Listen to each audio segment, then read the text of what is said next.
Okay, for my next search, I'm actually not going to do a search, I'm going to bring up my YouTube page. And we're going to test and see which tablet brings it up quicker.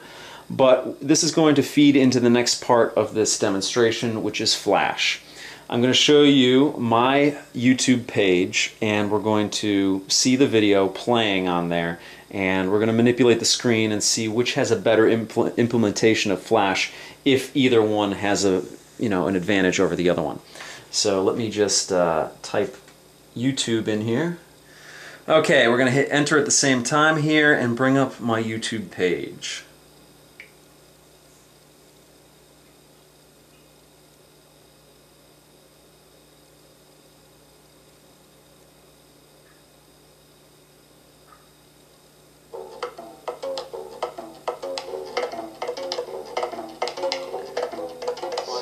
Alright, let's bring the volume down on both of these because this is going to get annoying if I don't. Now, as you can see, the video started quicker on the Zoom over here by a hair, and both videos are playing right now.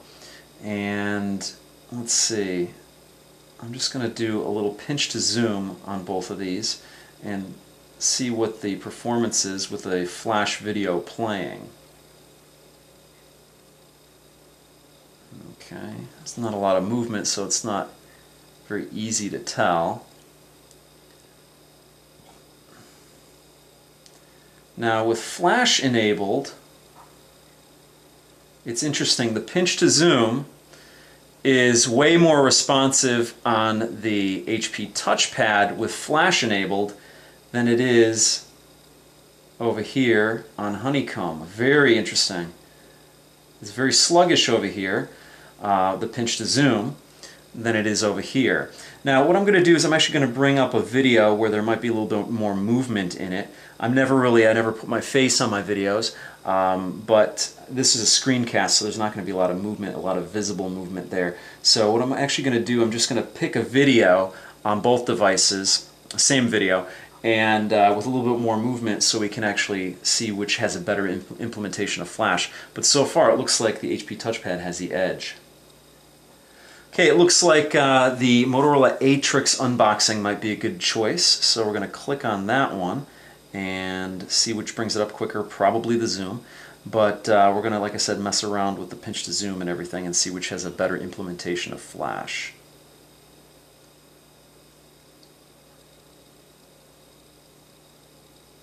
Okay, zoom started up quicker as expected, and while this is moving, you can see here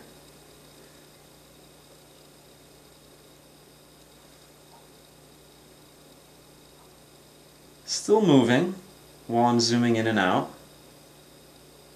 Performance takes a slight hit though when you do that. Like I said, the pinch to zoom slows down, and the video, I'm doing it fast here, and it's, yeah, definite performance hit over here. Over here, let's see. The pinch to zoom is much quicker, and it doesn't seem to affect the movement in the video. Interesting. Okay, let's see if when I mess with the pinch to zoom on it with the volume up, if it has makes any difference. Okay, here's the box, and I can't wait to see my new phone here. Some unboxing here. Yeah, it doesn't make any difference with the audio. See if it does over here. Get to the meat of this, which is actually the phone itself. Okay, here's the box, and I can't wait to see my new phone here. Do some unboxing here.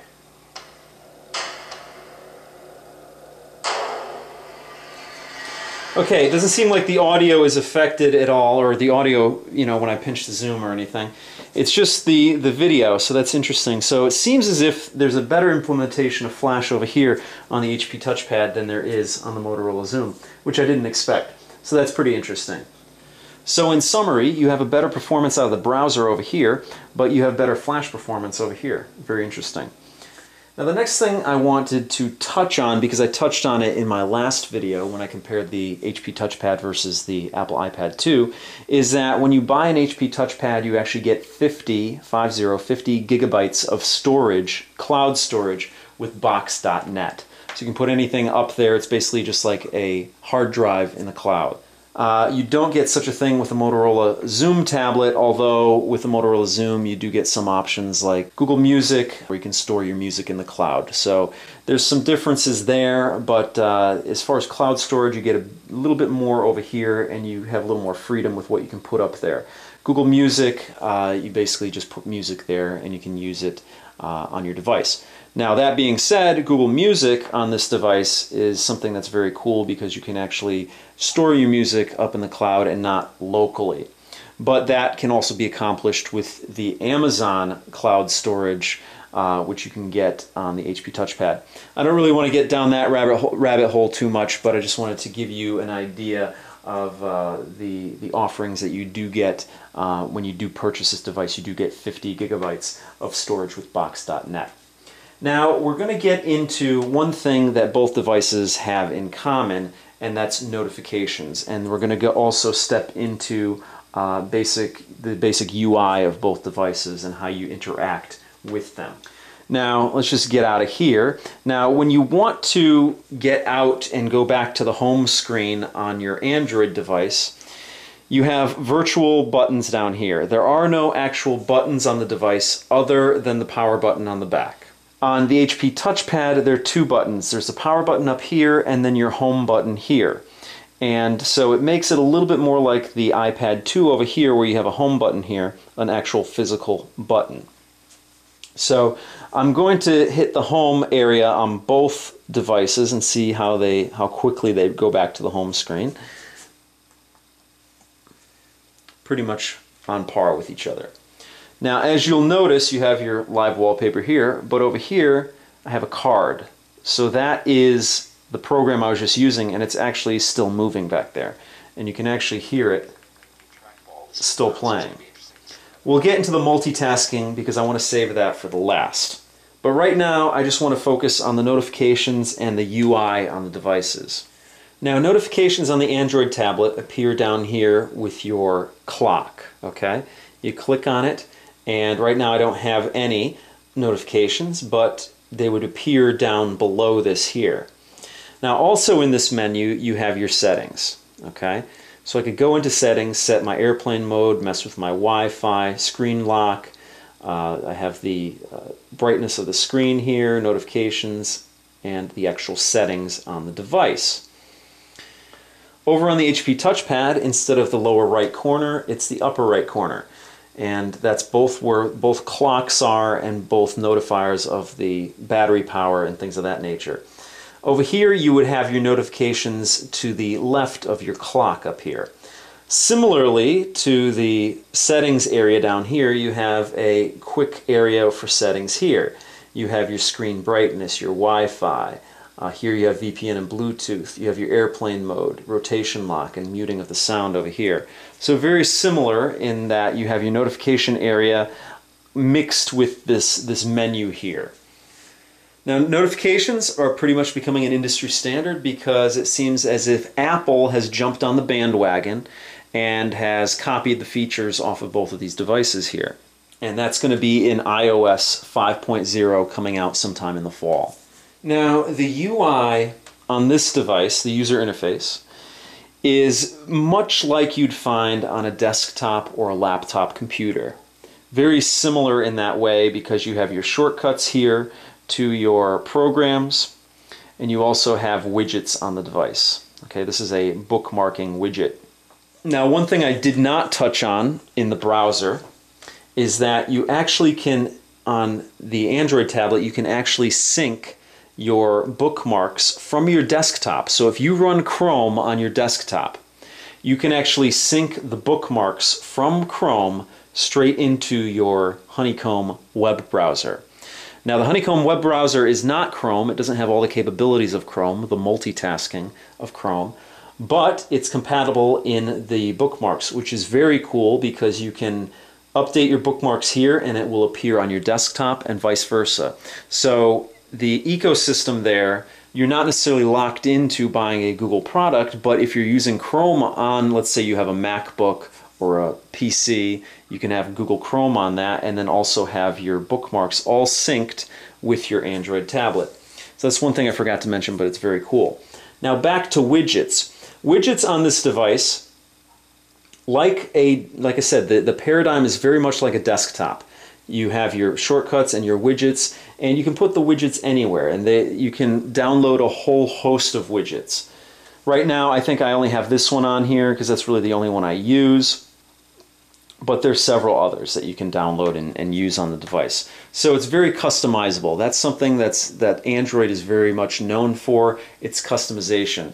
Over here on your HP TouchPad, it's basically decided for you what it's going to look like. So you have a little more freedom over here on Android to make it look the way you want it to look. And you have widgets, which is another thing that Apple will be copying off of Android in iOS 5.0. So you have a lot of capabilities to use this as a functional desktop. Over here, you have a totally different paradigm, and it's based on this card system here. Any program you bring up is put into a card. And let me just bring up another one so we can get a couple of things up here on the screen. So I've got a lot of apps here, and they're all in this card metaphor. Okay, so it's not like anything that's out there. It's not like a desktop. It's not like iOS. It's not like Android. It's basically its own beast. And if you want to talk about companies borrowing from other companies, the BlackBerry Playbook took a lot of cues and took a lot of the user interface from WebOS, but WebOS had it first. Now, this card metaphor is very interesting because you can organize your workflow on this device by putting related tasks together. Let's just say these two tasks were related. I could pick this card up and drag it over onto another card, and I can put it behind it or I can put it in front of it. And now they're stacked, okay? And it's a very interesting user interface, something that I really enjoy. Now, these cards are all here, and this will go into the multitasking, but we'll get into that in a second. But these cards here you can bring them up at any time.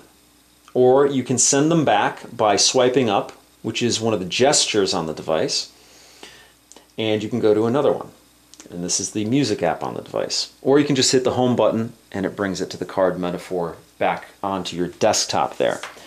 So I really like this user interface here. I think it's what a tablet should be. I believe that personally this user interface is superior to this user interface. This is great and it's functional and there's nothing wrong with it. But if I had to choose between the two user interfaces, I definitely prefer the WebOS user interface to anything on the market currently. It's very intuitive, and like I said, this is your workspace here. All these things, you bring up everything that you want to work with or look at, and when you're done with it, get rid of it. Swipe it away. Very intuitive, and it's like butter. I mean, this thing is slick. There might be some areas where this tablet slows down a little bit, like in the web browsing I just showed you. But as far as this user interface goes, it is like butter, and it is very intuitive. Now, you have two different approaches here. You have fully customizable over here, and you have very simplistic over here. But it's not as simplistic as, say, iOS, where it's totally dumbed down. This is just a very intuitive system over here, and I'm really fascinated by it, and I really like it. And what I mean by a little bit more simplified, obviously you can't do the customizations that you can do over here. But your basic menu system, other than what I just showed you earlier, your basic menu system is right here, this button. You go here, you've got your apps here, your downloaded apps here, any favorite bookmarks you want to put to apps or web pages or whatever, and then you have your settings there. It's all pretty much on the surface. There's not a lot of nooks and crannies to dig into. It's all right there. But like I said, there's two different approaches here. Neither one is correct. It's just what fits your needs the best. Android's a simple operating system to use. It might be a little more in-depth than some of the others, but that's because it gives you the functionality to customize it. WebOS over here, not as much customization, but there is a better organization to the operating system than you have over here as far as when you dig into settings on the device.